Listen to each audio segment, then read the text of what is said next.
Okay, so what are we building today? I am out here at Julie's awesome cabin, and we're going to install an Aircrete air conditioner. Which is unfortunate because we've just had 2 days of solid cold weather. So I will be running them simultaneously, most likely. The rocket stove at night and the air conditioner during the day. And you know what? That happens here in Idaho. And then guess what? We'll have an Indian summer right through September and the first part of October, and it'll be freaking hot all Yeah. day. Yeah. I built it, I tested it, it works great. The sails get down to 59 degrees as the air is coming through them, and so So make sure to go check out the video he just made.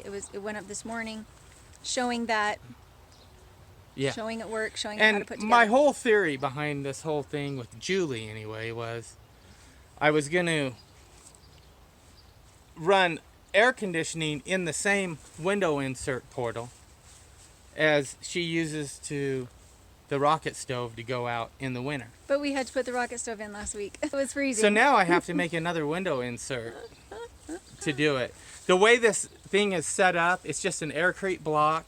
If you haven't gone to the Honeydew Carpenter and looked at the build of it and some of my drawings and pictures that I hold up, it's basically just an Aircrete block with super cooling tubes running through it, about 30 of them.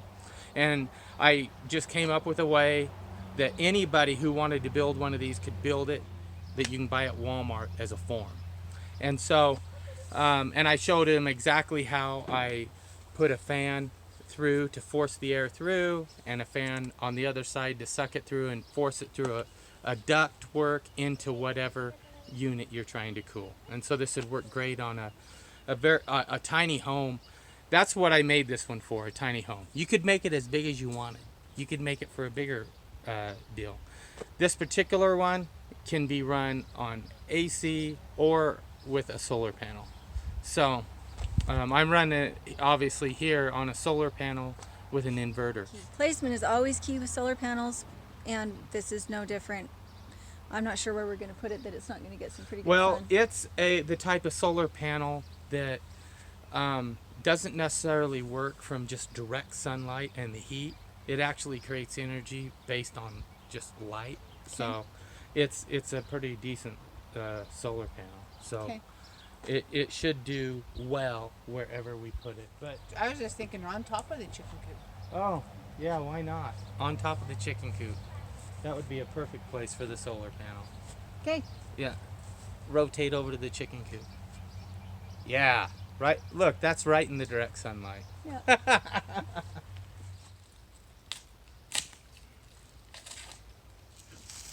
Look at these solar panels.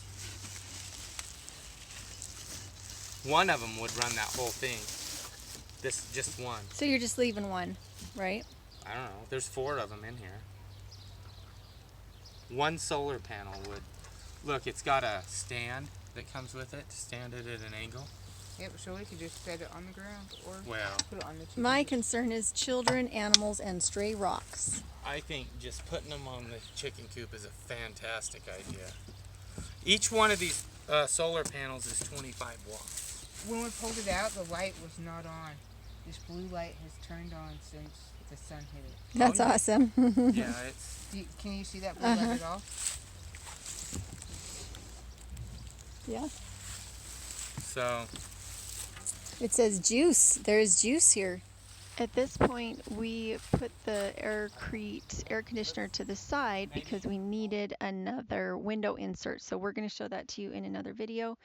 For now, I want to show you the ones that have been finished. This is our Aircrete oven, and it is amazing. It fits this propane camp chef that you can see, and it also fits my rocket stove in the house. The lovely thing about it is that it works with convection.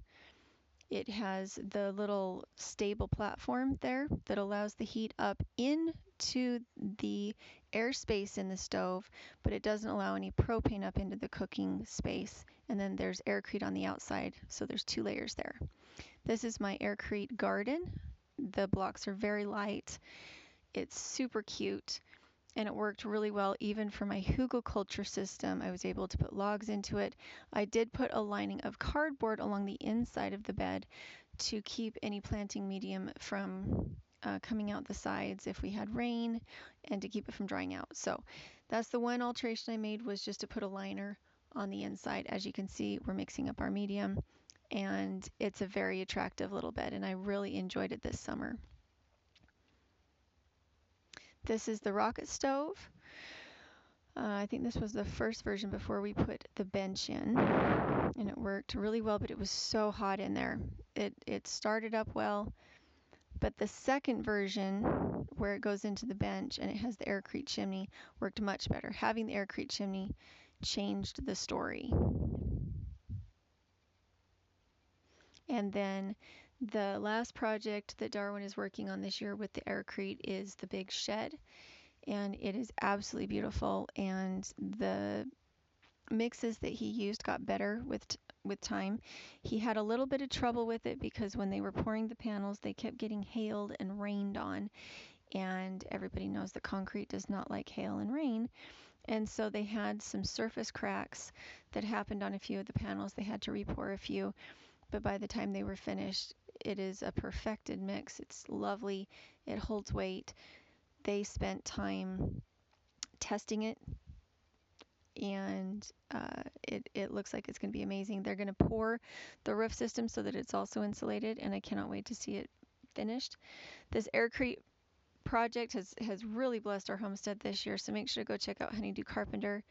And the way that he was able to do all these projects was because of the foam he invented in order to be able to create the Aircrete heat riser in my rocket stove, because everything needed to be super light in my rocket stove. So here he is talking about his foamate, and I highly recommend you go over and check out his channel and his Etsy store. Thanks, guys. It just blew apart because there was way too much pressure on it. And so I added these valves and it worked perfectly. It comes out the other side like shaving cream. Just a thick, thick foam. And then in order to aerate concrete, I just fold it into the concrete. I did a test last night, and I wanted to see, just for my own testing purposes, I wanted to see how aerated I could make some concrete. I did it like 4 or 5 times the amount of foam that I should have put in the concrete, just to see. And so it's really weak. I could stick my finger into it, but you can create aerated concrete that is incredible with this thing. Hey guys, how you doing? It's the Honeydew Carpenter.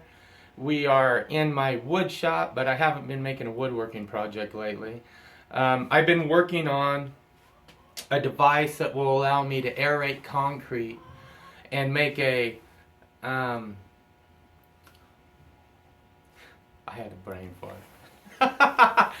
Okay, it would allow me to aerate concrete and make a concrete perlite mixture for the burn chamber for Julie's rocket mass heater.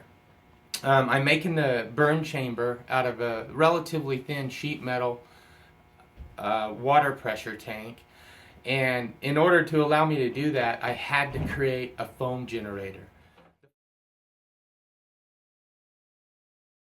It's going to be too hot in there. Sorry, I'm trying not to cook my camera. Can you hear it? Can you hear the sizzle? So there we go. Again, it's insulated. The Aircrete is now hot on the outside, so it's probably going to keep cooking for a little bit longer. And I do need to pull it out.